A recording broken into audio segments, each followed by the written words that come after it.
Good afternoon, students and other viewers. Today we are here, myself, S.K. Palit, and Dr. Pradeep Kumar. We are here to have a session on voluntary action. That is going to be our 8th session, and we would be dealing at length on voluntary action, certain aspects of voluntary action that our guest speaker Pradeep Kumar is going to tell us now, and I would be intervening whenever it is required. But before we proceed, I would request you, as I did it every time we had our sessions, that there should be some questions for us from your side, some phone calls. We wouldn't mind as far as how many questions or the queries you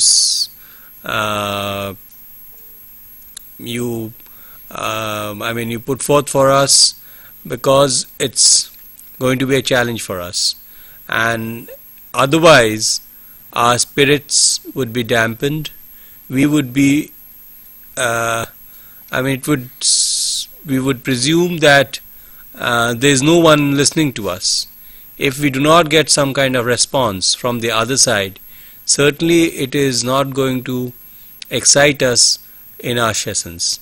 Please do respond to our discussions by throwing as many questions as possible, so that we are made to think in more ways than one, because your questions may not be direct. It could be very indirect question, and it would be a great challenge for us. Thank you. Over to Dr. Pradeep Kumar. Please, Dr. Pradeep. Thank you, sir. Good afternoon, viewers. Last time we were discussing about voluntary action, community-based organizations. As in all these 8 sessions, we were taking from the initial stage of the voluntary action, concepts, meaning, features, administration, management, different parts of the voluntary action. And last, as we discussed, the community-based voluntary organization as a part of voluntary action. In that we dealt the meaning, concept, features of the community-based organizations, its significance, its role, these things. Now we will come to the next stage of this community-based organizations, that is called planning. How we plan community-based programs.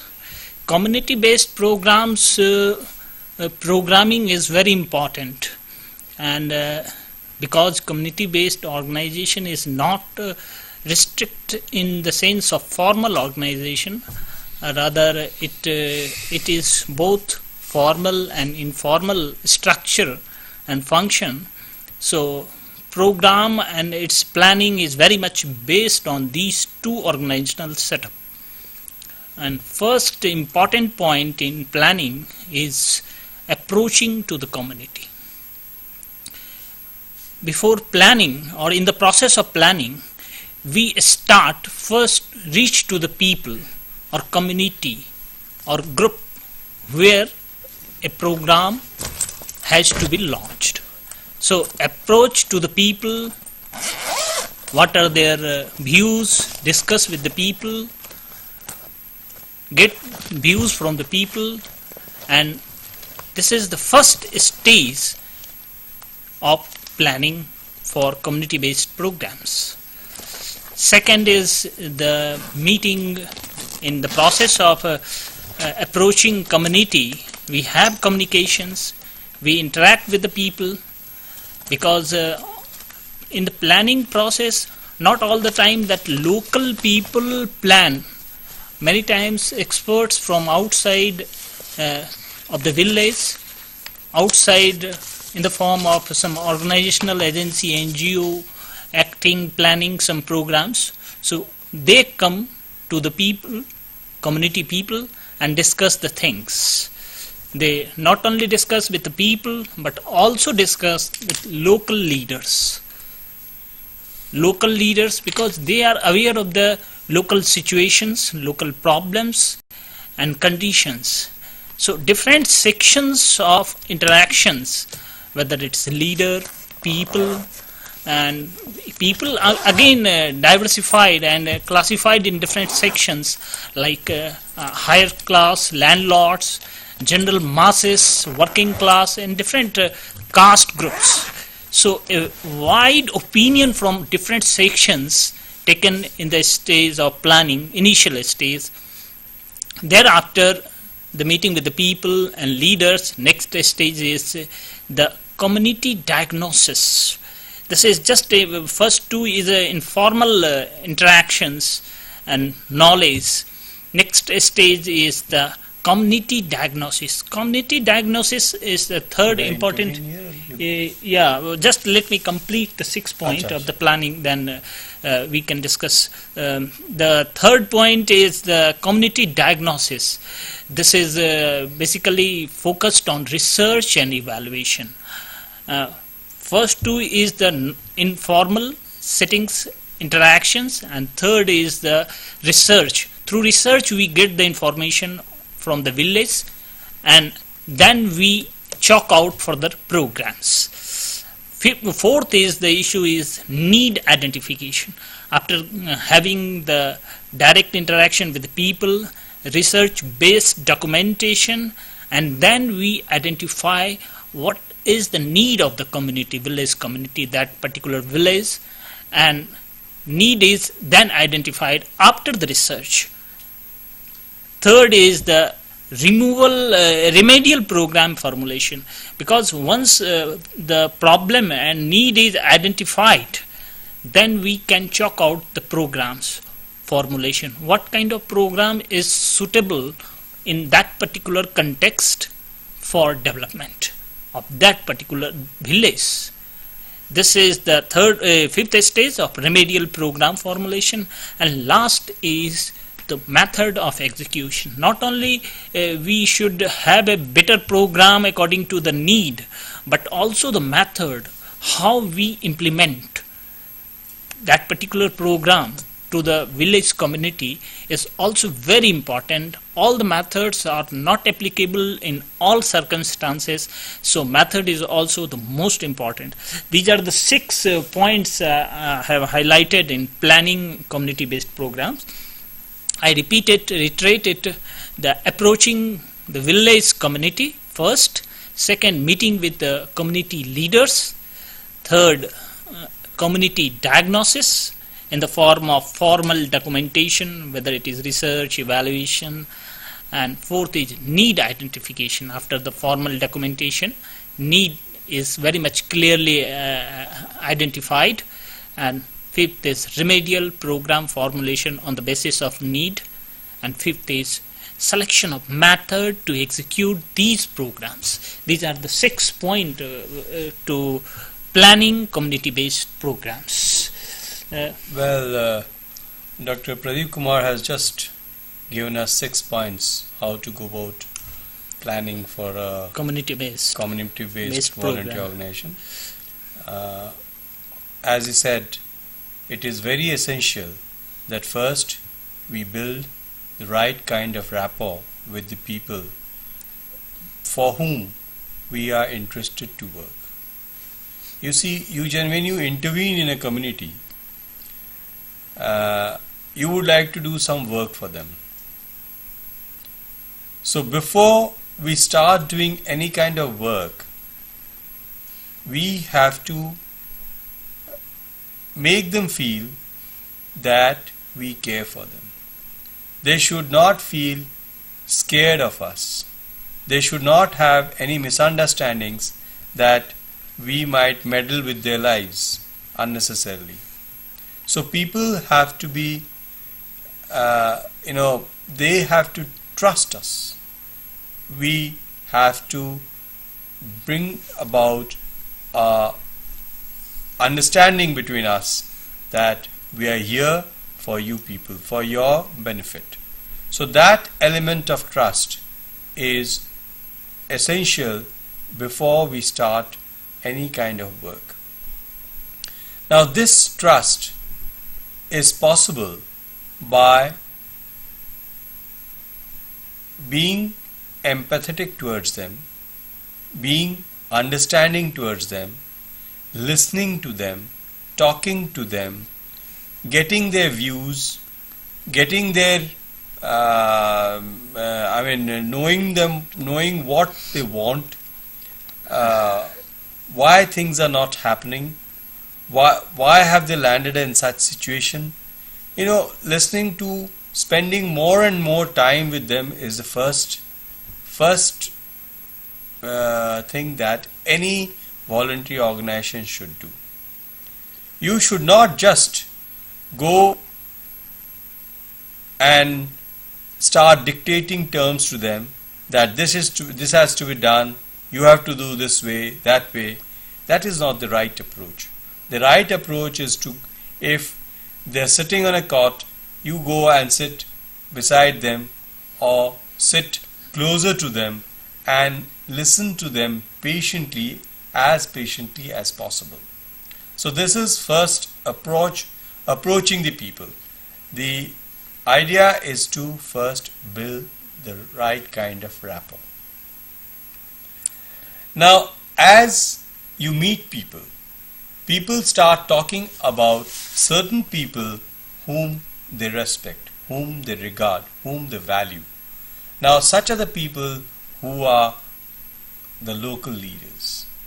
Now, these local leaders, they have taken up a lot of challenges. They have solved many problems. They have a lot of insight to various issues pertaining to that particular area. Now, when you get to have discussions with these local leaders, you get a very comprehensive idea about the place. That makes you much more confident about how to go about working in the area. Now, these are the people who know a lot of people, who make things, who would taking them into confidence is something which would make things easier for you. Now, if you start any project, if you take them into confidence, much of your the project cost may get reduced, because in many ways they may get a lot of service which is free, which is easily available in the community itself. So the right kind of connection with the local leaders is very, very important. Then comes the research, or as Dr. Pradeep Kumar has said, diagnosis. Now, this research is important. It can be a very long and tedious task. It could be a quick survey kind of thing. So depending on the issue, we need to have the kind of research which is pertinent. Now, once you have made an assessment of the area with the help of your research people who are managing the research, then we come down to what actually the problems are. What is the need of the area? What should be done? What is that which is affecting the people most? What is the interest of the people? I mean, in which way are the people being affected most? In which way are they suffering? So we have to prioritize. There could be n number of needs. We have to prioritize certain needs that we can tackle. Well, needs could be many, but needs affecting the people most are most important. So we have to formulate programs that would bring about a remedy as far as these needs are concerned. These needs are concerned. So now this remedial program formulation, when you go for this remedial program formulation, then we should keep it in mind that it should not be a formulation where it is from the top to the bottom. Meaning, thereby, it should not be people who are at the helm of affairs deciding on what formula we should have for the remedy of these particular problems. Actually, what needs to be done is the people from the voluntary organization, the people who are at the helm of affairs, people who would be executing, the volunteers, as well as the local leaders and some people from the area should have a brainstorming session as far as how far these problems can be solved. And by such sessions, only a right kind of formulation can evolve. And with the help of that formulation, even that formulation, while doing that formulation, the method of execution, as Dr. Pradeep Kumar was mentioning, could evolve by selecting the right kind of approach so that we are able to get the maximum out of this remedial formulation. Because it can be done by various methods, but the maximum output should be kept in mind with the minimum cost at our it should not be very costly affair, because the organization has to take care of its resources. These are some of the things which I wanted to complement with what Dr. Pradeep Kumar has mentioned, because I have certain experience of voluntary organizations, because I've been working with voluntary organizations, and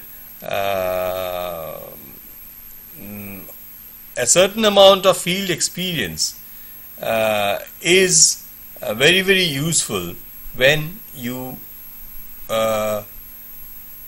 work in a voluntary organization, or when you plan for a voluntary organization, or when you even lecture about voluntary organizations. Thank you, Dr. Pradeep Kumar. You can carry Thank on. you, sir. Very nicely you have analyzed all these points, because really it's very nice, because I have explained the points with my arguments, but you have explained the essence of the points, attitude and value of each points. What is the essence? As you talked about trust. Trust is the core concern of any voluntary organization. When some people or like-minded people come together, and trust is the only binding force in this community-based organizations. So this is the most important issues you have explained. I hope everything must have cleared these 6 points of the planning. But in planning, I would also like to explain that this is just tentative planning of community-based programs. There is no hard and fast planning for any community-based programs.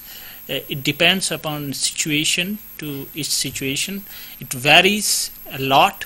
These are just a broad outline, gives the idea how we can plan a programs. But it's not an hard fast. In many situations, it may differ. It may not exactly appear. It also differs with the series or the exact numberings. It is not always followed. So it differs with situation and context, with time and place. Next 2 points I would like to mention again in community-based organizations. Second is the program formulation, which is already mentioned here. How we make programs, formulation. This is a very important thing, need to emphasize and elaborate. And second is, third point is the role of leaders. Because in community-based organizations, there is no as such direct leadership. Everybody comes together and collectively acts. So leader is not as much figured, but the role of leader is also there. We can't, completely minimize the role of leader. Whether it acts as a mobilizing catalytic role in community-based programs, the role of leader is also there. So these two I would like to explain. So program formulation needs some preconditions, some basic conditions to move further.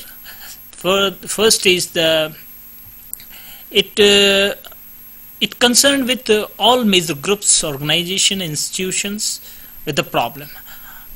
If problem is not concerned with all the people, all the groups, organization, institution concerned with that, then it will create further problem. And interest will clash. As last session some question has raised how we tackle or resolve the conflict. So it may arise when there is no consensus, when there is lack of goal, particular goal. If goal is not common, then objective is not common, then it may appear later on problem. So in program formulation these things should be very important. And second thing, the available of material and non-material resources. Each village has abundant material and non-material sources.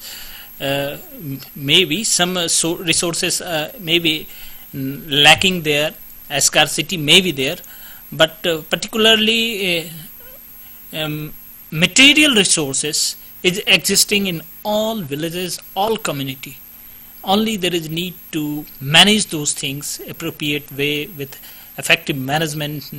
These are the innovations are required, but resources are always there in each village, and that's why Indologist, if we go back 16th, 17th, 18th century, Indologist had called India as Indian villages. Each village is a republic in itself. It is self-sufficient. So village community is having abundant resources, both material and non-material resources. We need to identify those resources and manage these resources for their development. And third important point is the setting objectives with time and space.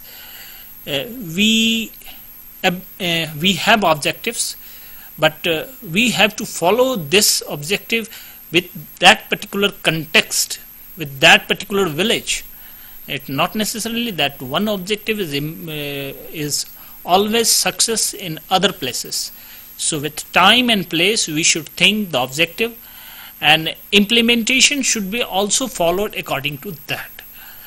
If we will not frame it particular time, then many things it will not good for the village.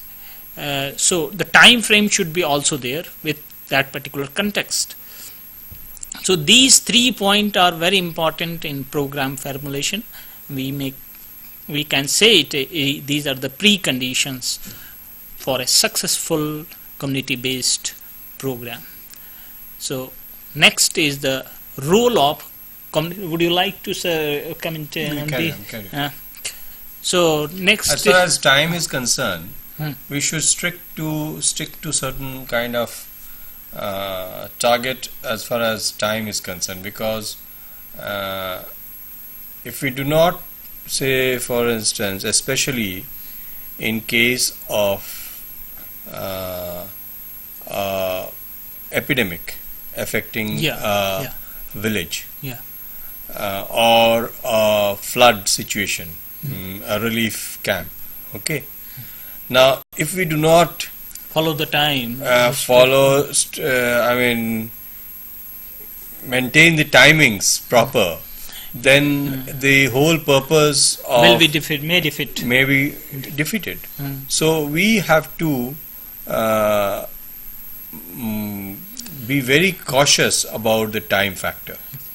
Moreover, in fields of which may not seem to be very which you may feel that there's a lot of time, like for instance when children are growing up, we are not bothered, we do not take care of their education. But if vaccination, all these programs are very important. When we go for programs like vaccination and all, there has to be a time specific in a deadline in which we have to finish our work. Moreover, when we pick up children for education, we cannot just while away time thinking that, oh, we are doing something on education, we can take n number of years to, but we have to target how many children we have got. We have to schedule things in terms of annual, in terms of years, and we have to see the growth of the child in every year, how much the child has grown in physically, mentally, and every other aspect. So this time thing has to be borne in mind, because that is the yardstick to show us where are we going.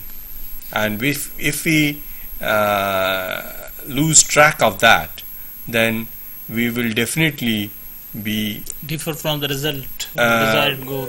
We would be getting away from what we had actually wanted, what our purpose was. So we have to be very cautious about timing. And did you talk about monitoring and all that? No, I haven't talked about monitoring. Basically, in the planning we discussed the community diagnosis, research, evaluation. So these are just basic for the program formulations, not the detailed part of the program formulation. It's just a few points need to be in considerations and as a precondition. So monitoring is also a very important part of program formulation in later stage, and during project is executed, and these are the important issues. Next, I would like to explain the role of leaders in community-based programs. As I told that programs, leaders are in community-based programs. There are not much importance given in leaders, role of leaders. But if we see the overall larger scale NGOs, leaderships are played important role. But in community-based, a small volunteer organization or community-based organization, leaders' role has not given much importance. It is the general perception in concepts, but in actual situation, we see most of the community voluntary organizations succeed because of its effective and charismatic leadership, whether it is Baba Amte of leprosy eradication programs, whether it is a Chipko movement, Sundarlal Bahuguna, or these leaders. And people's participation were certainly there, but leaders' role is also very important, who mobilize and played a catalytic role to mobilize the local people, because each villages are divided in various groups, various on the line of caste, creed, and various other dimensions. So role of leader is very important. I would like to here explain three important role of leaders. first is persuading and facilitating communication. In village level, communication is there, but face-to-face communication is not always there. People are aware what is happening in their village, but different factions getting their own communication pattern, and divisive lines are also there. So these charismatic leaders try to combine those different sections in one consolidated form and to act collectively. This is very important, and they played the communication in different sections, different categories. This is very important. Second thing is building credibility in himself and his proposal. Whatever programs and whatever proposal they bring, if they have credibility in that particular village and community, only then they can succeed. So credibility is also very second important point, very important. If a person is not legitimized or credit in the village, so it is very difficult that people have faith on that particular people. As Sir has talked about trust. Trust is again coming here. In all the many points we can see the trust. It will play a role. So the leader's role to build up trust among different sections of people in the village. And that trust is another form we can say the credibility of that particular leader or person. Third most important point is managing programs with people's support. Basically these third point is the consequence of the first and second. If a leader is credible, having trust among people, and then certainly they can get further with effective management. Leaders should have also effective managing features, qualities to manage in odd situations, because different difficulties and problems come in between during programs implementation, and leader can sort out those problems, come across and with people. This is the effective management and innovation leaders. We can take example of Gandhiji. Whenever the problem came in his movement style and his programs during freedom movement, they have their own strategy. He has his own strategy to sort out. That is the fasting. So one strategy of fasting is his managing tactics to handle and combine the people, and these are the important things of role of leader or charismatic leader in community-based programs. Well, Dr. Pradeep Kumar has just mentioned about the importance of leader when we work in a volunteer organization. We have to take into account the importance of local leaders. Without them, we just cannot work. Now, local leaders make things very convenient for us when we work, because local leaders have an understanding of the people. They know what is the need of the people very well. They know they are the kind who have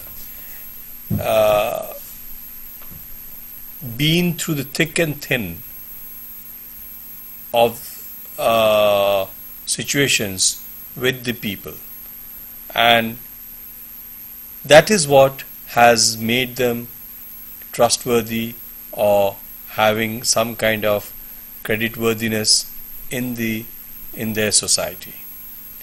Now, when we spot out these leaders, we have to make sure that whether these leaders have their creditworthiness in their own locality.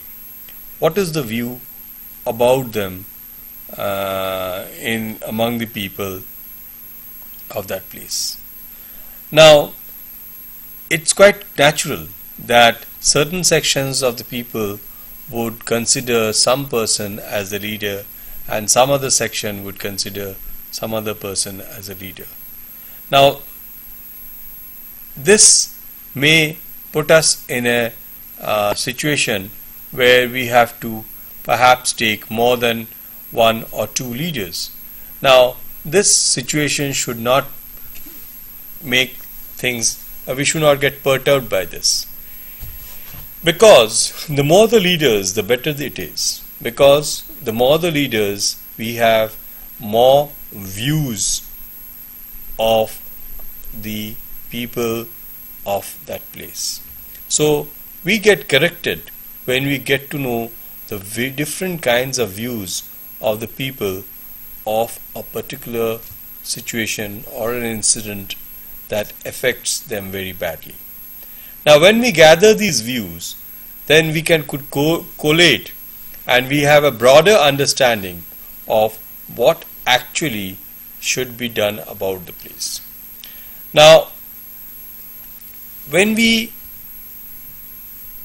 as I have already mentioned, when we formulate any program for a remedial purpose, we have to take into consideration all the views of these leaders, not only their views, their participation as far as formulating this remedial program.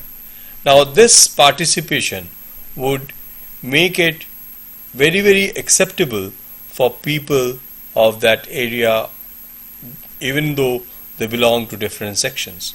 Because once they hear that such and such person was present in that meeting when this thing was formulated, then he or she automatically accepts it because he or she considers him to be the leader and he or she has that kind of confidence in that person, so they accept whatever is discussed in the meeting, thinking that this person may have looked into their interest.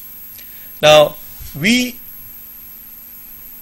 if we are interested in being acceptable to people, we have to first endear the leaders. Only when we endear the leaders, then only we would be endeared by them. And this is the approach the biggest of politicians have done it. No leader is a leader unless and until he or she has considered the so-called small leaders as important, because only by standing on the shoulders of the giants we can see further than a giant. I hope you have understood this, because with the help of these leaders only we can become a leader in a society. And when we as a voluntary organization try to do something and we want to gain name, fame and importance, then it is only possible when we give due credit to those who were working without funds, without resources, without anything for the people. If we can facilitate their wishes, their views, then only we will be acceptable. Yeah, I think very nicely you have said. One thing I would like to add, the leader, how leader emerges in community-based organization is different from the present context of political leaders. Many times it misleading that the political leaders and community-based leaders, programs leaders, organizations leader are very similar, but it's no way, because the people coming from these political vote bank, it is different, completely different. Many times they come from top. They are forced to accept the leader from the top, different parties. But in community-based organization, the leaders emerge from the people. It is the leader of the people which is not the forced by the top, rather from the bottom leaders come up. Voluntary organization, particularly the community-based voluntary organizations, leaders are very important, and they are just like the other common masses and people. They are not something different, lust of power, not having lust of power or anything else. So leaders in community-based programs having its own specific features than the general concept of leader. Actually, the whole concept of leadership, the leadership is something which cannot be, you can't make a person a leader. You can't, from the top, you can't just say that this man is going to be a leader. For a person to be a leader, there are basic prerequisites. A person who should be able to take challenges, who should be able to foresee things which most of the people in the area may not be able to see, who would be only doing the right kinds of things at the right time. Now, such are the people who have a natural talent for leadership. And a political party, or any party for that matter, is only capable of maintaining its leadership when they make the right kind of choice of picking up that person who has these kind of qualities. A leader which is thrust upon the people for some vested interest may take care of certain interest of that organization, but in the long run, that party or organization loses its credibility in that particular society. Spontaneously there sets in a kind of alienation among the people and the party when we do not endorse the leader of the people as the leader of the party. So what we need to do is always endorse the choice of the people. When you endorse the choice of the people, then the need for rapport becomes very immaterial, because it is automatically there. People get connected to us because we have chosen the leaders. We have not thrust any leader upon them. We do not say that we are greater than you. We say that you are greater than us. We only facilitate your leader so that he is able to do much better for you. We are coming to an end of this session on voluntary action. We would be following with other sessions of voluntary action when we get the time.